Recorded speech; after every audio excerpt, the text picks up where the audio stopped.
ازيكم عاملين ايه؟ يا رب تكونوا بخير وعلى خير. الفيديو المنتظر اللي كتير طلبوا مني، متابعين كتير طلبوا مني الفيديو ده، علشان كده عملته لكم تسجيل صوتي، علشان في تكات كتير هقولك عليها. اسباب نجاح الكحك، ازاي يطلع معاكي باللون ده، ازاي النقشة ما تروحش معاكي في الفرن، ازاي الملبن ما ينشفش معاكي جوه الكحكاية. كل سنة وانتم طيبين، العيد على الابواب، وطبعا كحك العيد لا غنى عنه. اللهم بارك، حليت معاكي كل المشاكل في الفيديو ده. ان شاء الله هتطلعي احسن وصفة كحك على الاطلاق. اوعدك بعد الفيديو ده مش هتشتريه تاني من بره. مش عايزة اسمع اي واحدة تقول ان الكحك فشل معاها.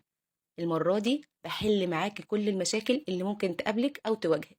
قبل ما نشوف الفيديو، يا ريت تصلوا على سيدنا محمد عليه الصلاة والسلام، ولايك وشير ومتابعة للصفحة علشان استمر معاكم بنشر كل جديد. اللهم بارك، الكحك دايب جدا، كمان الحشوة ما شاء الله زي ما انتم شايفين تحفة جدا. يلا بينا نشوف عملناها ازاي. اول حاجة عندي كيلو من الملبن، وده اول خطوة معانا لازم تكون مهمة. الملبن لازم يكون لونه فاتح بالشكل ده، لانه لو غامق بيكون واخد تسوية زيادة، بالتالي هينشف جوه الكحكاية. نزلت على الملبن بمعلقتين كبار من السمسم، ومعلقة من السمنة البلدي، ومعلقتين من ريحة الموز. الاضافة بقى اللي هتخلي الملبن معايا نافش جوه الكحكاية هي ربع معلقة صغيرة من البيكنج باودر. والخطوة دي بتخلي الملبن معاكي سايح جوه الكحكاية واستحالة ينشف معاكي. ببتدي ان انا اكور الملبن بتاعي كرات بالشكل ده، والخطوة دي بتسهل عليا الحشو بعد كده. ده بيكون شكله. نيجي بقى للدقيق. عندي 2 كيلو من الدقيق. ال2 كيلو من الدقيق هياخدوا معايا بالظبط كيلو و200 جرام من السمنة البلدي. مهم جدا يكون نوع الدقيق بتاعك كويس جدا. نزلت على الدقيق بتاعي بمعلقتين كبار من ريحة الكحك، واربع معالق كبار من السمسم المتحمص، واربع معالق من السكر البودر، ونص معلقة ممسوحة من البيكنج باودر. بقلب المكونات الجافة دي مع بعضها. نيجي للعجن. السوائل مفيش اختلاف عليها. عندي نص كوباية من الحليب الدافي نزلت فيها بنص معلقة كبيرة من الخميرة، وعندي كوباية من المية. السمنة بتاعتي انا يدوب فكيتها بس على النار كده، يعني ما سخنتهاش. انا هستخدم السمنة المرة دي مش مقدوحة، احنا بنعمل كمية صغيرة فبالتالي مش محتاجين ان احنا نقدح السمنة. نزلت على الدقيق بالسمنة بالشكل ده، وقلبتهم بنفس الطريقة. نرجع تاني للسوائل. كمية السوائل ما بتزيدش للكيلو الدقيق أكتر من 200 ملي، يعني كوباية من السوائل سواء كانت لبن أو مية، بس الأفضل تستخدمي الاتنين على بعض. خطوة البس دي مهمة جدا، إن انت تبسي العجينة على قد ما تقدري، من 10 دقايق لربع ساعة، مش أقل من كده. الخطوة دي اوعي تكسلي فيها. عايزين العجينة تكون بالشكل ده، طرية جدا وملزقة. ابتديت أنزل بنص كوباية الحليب على الكحك، وابتديت ان انا الف العجينه كده والمها بالشكل ده. هتحس العجينه قفشت منك. ما تزوديش سوائل عن الكميه المطلوبه للكيلو الدقيق. نزلت بكوبايه الميه بالشكل ده. يبقى خلينا متفقين ان كيلو الدقيق بياخد معانا كوبايه من السوائل 200 ملي و600 جرام من السمنه الدايب. هنا حطيت العجينه عندي في بوله اكبر او طبق اكبر عشان اعرف ان انا اعجنه. ابداي اعجني في العجينه بتاعتك لحد لما تكون معاكي ناعمه بالشكل ده. العجينة لو شققت معاكي وانت بتختبريها بالطريقة دي، يبقى العجينة ناقصة سمنة.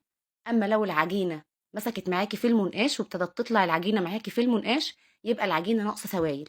هنا بقولك ان انا نسيت احط ريحة الموز على العجينة، فبالتالي حطيتها عادي جدا.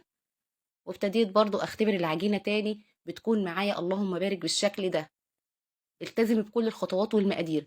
كمية السوائل لو زادت عن 200 ملي، لو انت حاطه مقدار السمنه مظبوط، الكحك برضه هيطلع معاكي ناشف ومش ناعم. تمام، يبقى كميه السوائل هي اللي بتخلي الكحك معانا يطلع ناشف ومش ناعم بالدرجه اللي احنا عايزينها.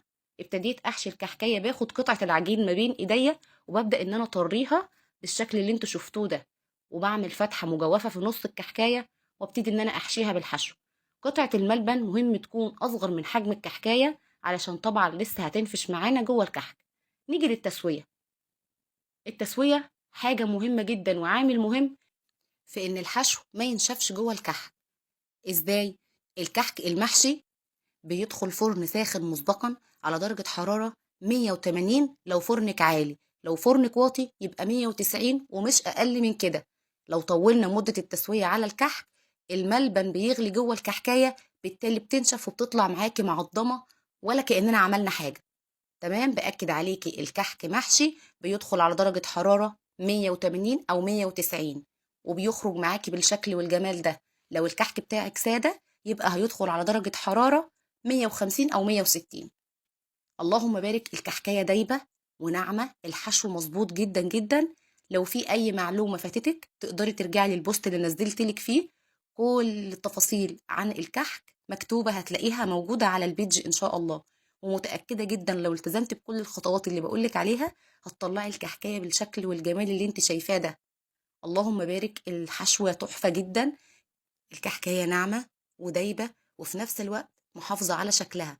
يعني شايفين بكسرها بتتكسر معايا بكل سهولة، في نفس الوقت هي ماسكة نفسها ومتماسكة. جربوا الطريقة دي ومتأكدة ان انتوا هتعتمدوها. التزمي بكل الخطوات اللي بقولك عليها هتطلعي احسن كحك ان شاء الله. هسيبلك المقادير في اول تعليق، وربنا يحسن ما بين ايديكم ان شاء الله. والف هنا لكل اللي هيجربوا مقدما. اشوفكم في فيديو جديد. السلام عليكم.